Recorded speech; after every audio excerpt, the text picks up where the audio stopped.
రైతులు బాగా తీవ్రంగా నష్టపోయారు సార్ దీంట్లో. సో రైతాంగానికి అంతకుముందు నివర్ అనే తుఫాన్ వచ్చింది జగన్మోహన్ రెడ్డి గారు అధికారంలో ఉన్నప్పుడు. అప్పుడు ఇదే పవన్ కళ్యాణ్ ఎకరానికి 25,000 నుంచి 30,000 ఇవ్వాలని డిమాండ్ చేసి తక్షణం ఎకరానికి 10,000 రూపాయల చొప్పున రిలీజ్ చేయాలి. ఎందుకు అప్పుడు జగన్ గారు ముఖ్యమంత్రిగా ఉన్నాడు కాబట్టి. ఇప్పుడు అసలు వీళ్ళు క్రాప్ ఇన్సూరెన్స్ లేదు. దానికి సంబంధించి రైతులకి అంతకుముందు సకాలంలో ఏదైతే పంట నష్టపోయినటువంటి ఆ కాలంలో రబీలో నష్టపోతే రబీలోనే జగన్మోహన్ రెడ్డి గారు ఏదైతే వాళ్ళకి సంబంధించినటువంటి పరిహారం ఇచ్చేవాడు, ఖరీఫ్లో నష్టపోతే ఖరీఫ్లోనే ఇచ్చేవాడు. ఇప్పుడు గత ఏడాది నష్టపోయినాటికి ఇప్పుడు వరకు డబ్బులు రాలా. 2024లో వరదలు వచ్చి పంట నష్టపోయినటువంటి వాళ్ళకి ఇప్పటి వరకు నష్టపరిహారం అందలా. ఇప్పుడు 25 సంగతి ఇంకా దేవుడేరు. సో దానికి సంబంధించి ఇప్పుడు మరి తక్షణం మీరు ఎకరానికి 25-30,000 డిమాండ్ చేసిన వాళ్ళు తక్షణం 10,000 వాళ్ళు డిమాండ్ చేస్తారు. సమీక్షలు ఆయన కూడా ఉన్నారు కదా, చంద్రబాబు గారికి చెప్పాలి కదా, మనం అప్పుడు 25,000 ఇద్దాం. సినిమా టికెట్లకు 1,000 రూపాయలు పెంచమని అయితే చెబుతాడు కానీ దీనికి ఎందుకు చెబుతాడు సార్?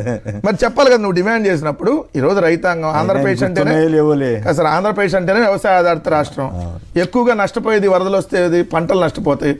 రైతాంగానికి మీరు ఇస్తానని 2024లో రైతు భరోసా ఇవ్వాల, 25లో ఇస్తానని 20,000 ఇప్పుడు వరకు ఇచ్చింది 5,000. అది కూడా 7 లక్షల మంది కోతేశారు. మళ్ళీ పంటకు సంబంధించినటువంటి నష్టపరిహారం ఇవ్వట్లా. సో ఎంటైర్గా రైతుకు గిట్టుబాటు ధర లేదు. అన్నీ లేక నష్టపోతున్నటువంటి రైతాంగాన్ని ఆదుకోవాలని చెప్పి వైఎస్ఆర్ కాంగ్రెస్ పార్టీ డిమాండ్ చేస్తాం.